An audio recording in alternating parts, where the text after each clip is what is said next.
Hello student, welcome to SR coaching classes official YouTube channel. आज की इस video में हम बात करने वाले हैं Bihar police SI online form 2025 के बारे में, जिसमें हम आपको स्टेप बाय स्टेप बताएंगे कैसे इसे अप्लाई करना है। ठीक है, तो इसमें जो फी पेमेंट है वो ऑल कैंडिडेट के लिए 100 रुपीज है। जो स्टार्ट डेट है वो 26 सितंबर 2025 से स्टार्ट है।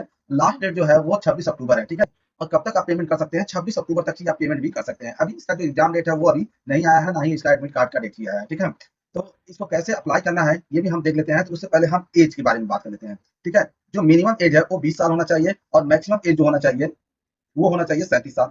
मैक्सिमम एज जैसे कि रिजर्व कैंडिडेट के लिए है, अनरिजर्व कैंडिडेट के लिए है वो 40 साल है फीमेल के लिए, और अनरिजर्व के लिए है वो 37 साल है। ठीक है, अगर यहीं पर हम बात करते हैं बीसी ईबीसी और मेल फीमेल की बात करें तो 40 एज है। ठीक है, 40 ईयर होना चाहिए। ठीक, और जो टोटल पोस्ट है वो 1799 पोस्ट है। ठीक है, अगर पोस्ट की बात करते हैं एससी कैटेगरी की, तो इसमें है 210 पोस्ट है, वो एससी कैटेगरी के लिए। एसटी के लिए 215 पोस्ट, एसटी के लिए है 15 पोस्ट, ईबीसी के लिए है 273 पोस्ट, बीसी के लिए है 222 पोस्ट, और बीसी फीमेल के लिए 42 पोस्ट, जनरल के लिए 850 पोस्ट, ईडब्ल्यूएस के लिए है 180 पोस्ट, और थर्ड जेंडर के लिए है 7 पोस्ट। ठीक है, तो इसको कैसे अप्लाई करना है? सबसे पहले हम इस वेबसाइट पर यहाँ पर आ जाएंगे। इसका लिंक हम डिस्क्रिप्शन बॉक्स में दे देंगे, आप वहां से क्लिक करके इस वेबसाइट पर आ सकते हैं। ठीक है, उसके बाद यहाँ पर देखिए रजिस्टर एंड मेक पेमेंट का ऑप्शन यहाँ पर आ रहा है। तो यहाँ पे सबसे पहले आप क्या करेंगे, क्लिक करेंगे। जैसे ही आप क्लिक करते हैं तो हमारा नेक्स्ट स्टेप खुलकर आ जाता है। ठीक है, अगर आप इसे पढ़ना चाहते हैं इंग्लिश में तो इंग्लिश में पढ़िए, नहीं तो अगर हिंदी करना चाहते हैं तो ये आपका हिंदी में भी ओपन हो जाता है। इसे आप अच्छी तरह से रीड आउट कर लीजिएगा। ठीक है, यहाँ पर जो अभी आपको सारा डिटेल बताया हूँ वही सारी डिटेल यहाँ पर है। ठीक है, उसके बाद आप क्या करेंगे, यहाँ पर आप क्लिक करेंगे। क्लिक करने के बाद आप क्या करेंगे, proceed to register and payment पर क्लिक करेंगे। ठीक है, जैसे ही क्लिक करते हैं तो हमारा नेक्स्ट ऑप्शन खुलकर आता है। यहाँ पर देखिए एप्लीकेंट डिटेल का राय भरने के लिए, तो यहाँ पर क्या करेंगे, आप अपना नाम फिट करेंगे, मिडिल नेम जो आपका अपना नाम होगा, यहाँ फर्स्ट नेम, मिडिल नेम और सरनेम। अगर आपका सिर्फ जैसे कि मान लीजिए 2 ही नाम है, यानी जैसे कि आप भरते हैं विनोद कुमार, तो यहाँ पर विनोद भरेंगे और यहाँ पर कुमार भरेंगे। ठीक है, मिडिल नेम आप छोड़ देंगे। ठीक है, अब मान लीजिए यहाँ पर कह रहा है सिलेक्ट एप्लीकेंट नेशनलिटी, जो आपकी नेशनलिटी है वो आप इसे यहाँ पर चूज करेंगे। इंटर एप्लीकेंट मोबाइल नंबर, यहाँ पे अपना मोबाइल नंबर फिट करेंगे। उसके बाद अगर यहाँ पर देखिए उसके जस्ट नीचे आते हैं इंटर एप्लीकेंट ईमेल एड्रेस, यहाँ पर आप अपना ईमेल एड्रेस चूज करेंगे। जो भी आपका ईमेल एड्रेस है वो क्या करेंगे, यहाँ पे फिट करेंगे। उसके बाद नीचे की तरफ आप स्क्रॉल करते हुए आते हैं तो यहाँ पर आपसे पूछेगा you are a domicile of Bihar state. अगर आप बिहार के हैं तो यस करेंगे, अगर नहीं है तो आप क्या करेंगे, नो कर देंगे। ठीक है, तो हम यहाँ पर बिहार के नहीं है तो हम यहाँ क्या कर रहे हैं, नो। जैसे ही आप नो पे क्लिक करते हैं तो आपका यहाँ पर देखिए जनरल में आपका ये फॉर्म। ठीक है, अब यहाँ पे कह रहा है सिलेक्ट एप्लीकेंट जेंडर, यहाँ पे आप अपना जेंडर क्या करेंगे, सिलेक्ट करेंगे। यहाँ पर आप अपना डेट ऑफ बर्थ चूज करेंगे, जो भी आपका डेट ऑफ बर्थ है। ठीक है, और उसके बाद से आप क्या करेंगे, देखिए डेट ऑफ बर्थ चूज करने के बाद आप यहाँ पर कह रहा है you are the employed of Bihar government. अगर आप बिहार गवर्नमेंट में कोई जॉब कर रहे हैं गवर्नमेंट, तो आप यस करेंगे, और नहीं तो नो करेंगे। ठीक है, और कह रहा है यू आर एक्स सर्विसमैन, अगर आप एक्स सर्विसमैन भी हैं तो भी यस करेंगे। जैसे ही यस करते हैं आपका ये डिटेल आपको खुलकर आ जाता है। यहाँ पे आपको पूरा डिटेल भरना होगा, अगर नहीं है तो यहाँ पे नो करेंगे, और यहाँ पे क्या कर देंगे, आप प्रोसीड कर देंगे। इसके बाद हमारा रजिस्ट्रेशन एंड प्रीव्यू का ऑप्शन खुलकर आ जाता है। यहाँ पे आप इसको अच्छी तरह से पढ़ लीजिएगा कि आपका सारा डिटेल सही है। सही होने के बाद इसको स्क्रॉल करके नीचे की तरफ जाते हैं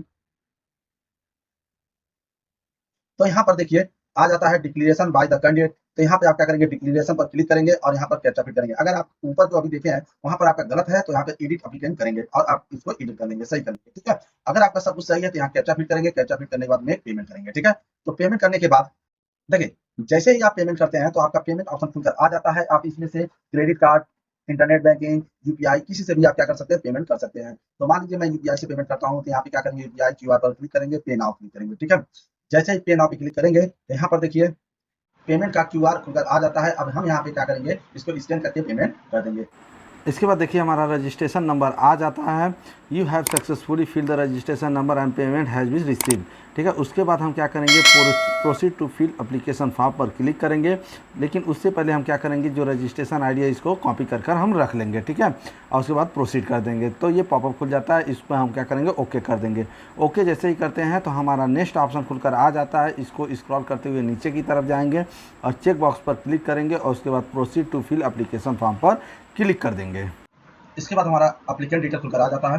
तो यहाँ पर देखिए आपका डिटेल आ गया है और यहाँ पर आपका मोबाइल नंबर। ठीक है, उसके बाद यहाँ पर कह रहा है कि आप किस पोस्ट से इसको फॉर्म भरना चाहते हैं। यहाँ पर देखिए आप एक ही ऑप्शन आ रहा है सब इंस्पेक्टर, इसको आप क्या करेंगे, सेलेक्ट करेंगे। उसके बाद आप नीचे स्क्रॉल करते हुए नीचे की तरफ जाते हैं तो यहाँ पर देखिए आपको फिट करना होगा father name, mother name, material status, identity card type. देखिए यहाँ पर जो है आप जो मैरिटल स्टेटस है आप इसमें से कोई सेलेक्ट कर लेंगे, मैरिड है मैरिड है। उसके बाद आइडेंटिटी टाइप में आप देखिए Aadhaar card, voter card, PAN card, passport, driving licence, ration card, जितने भी हैं आप यहाँ से कोई एक क्या कर सकते हैं, सेलेक्ट कर सकते हैं। ठीक है, उसके बाद कह रहा है इंटर आइडेंटिटी कार्ड नंबर, यहाँ पर अपना जो भी यहाँ पे सेलेक्ट करेंगे। अगर जैसे कि मान लीजिए आधार कार्ड सेलेक्ट करते हैं तो यहाँ पे आधार नंबर आप क्या करेंगे, फिट करेंगे। उसके बाद क्या होता है, कि यहाँ पर आइडेंटिफिकेशन मार्क्स, मतलब आपके शरीर पर जो भी कोई मार्क्स है वो यहाँ पर क्या करेंगे, जो विजिबल हो यहाँ पे आप क्या करेंगे, फिल करेंगे।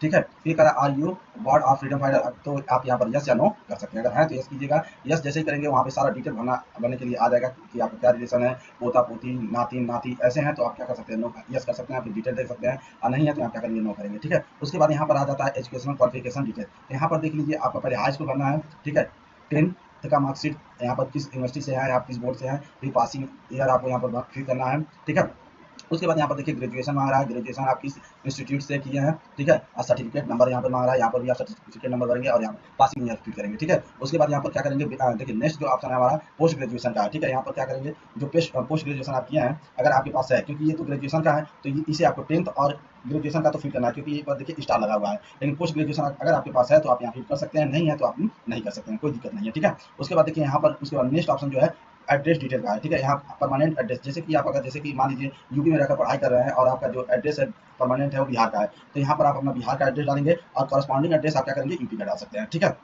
ये हो जाएगा आपका एड्रेस। उसके बाद आपका डिक्लेरेशन आपका क्रिमिनल केसेस, अगर आपके पास ये सारी चीज़ें पढ़ लीजिए, अगर कोई केस है आप पर तो यस या नो करते जाइए। ठीक है, और उसके बाद देखिए यहाँ पर अपलोड फोटो एंड सिग्नेचर की बात आती है, तो यहाँ पर देखिए इस तरह का फोटो आप नहीं अपलोड कर सकते हैं, इस तरह का नहीं कर सकते। इस तरह से क्या होना चाहिए, थोड़ा जूम करके फोटो आप खींच सकते हैं जो कि मान्य होगा, और इस तरह से ब्लड या इन मार्क्स ये आपका क्या होगा, नहीं फोटो मान्य होगा। ठीक है, तो यहाँ से आप क्या करेंगे, चूज करेंगे और चूज करने के बाद अपना फोटो क्या कर सकते हैं, अपलोड कर सकते हैं। और उसके बाद यहाँ पर देखिए जो सिग्नेचर है यहाँ से आप क्या करेंगे, अपलोड करेंगे। ठीक है, और देखिए यहाँ पर जो यहाँ पॉइंट लिखा हुआ है कि आपको क्या होना चाहिए, इस should be in block ink. ठीक है, और यहाँ पर देखिए जो ब्लैक इंक से क्या होना चाहिए, सिग्नेचर होना चाहिए। ठीक है, जेपीजी फॉर्म में होना चाहिए और 50 केबी से कम होना चाहिए। उसके बाद जैसे ये सारी डिटेल आप फिल कर देते हैं तो क्या करेंगे, यहाँ पर प्रोसीड कर देंगे। इसके बाद आपका प्रीव्यू खुलकर आ जाता है। ठीक है, और इसको आप अच्छी तरह से एक बार देख लीजिएगा, टोटल जो भी डिटेल है। अगर आपका डिटेल में कुछ चेंज करना है तो आप यहाँ पर क्या करेंगे, एडिट करेंगे। अगर चेंजेस नहीं करना है तो इस पर क्लिक कीजिए और क्लिक करने के बाद यहाँ पर कैप्चा फिट करेंगे और उसके बाद क्या करेंगे, सबमिट एप्लीकेशन फॉर्म कर देंगे। बाद आपका फॉर्म क्या होता है, फाइनल सबमिट हो जाता है। और यहाँ पर देखिए the application form is provisionally submitted. ठीक है, अब यहाँ सबमिट हो गया, आप इसको प्रिंट करना चाहते हैं तो यहाँ से क्या कर सकते हैं, प्रिंट कर सकते हैं और ये आपका डिटेल रहेगा। ठीक है, अगर ये वीडियो आपको पसंद आई हो तो वीडियो को लाइक कीजिए, चैनल को सब्सक्राइब कीजिए। धन्यवाद।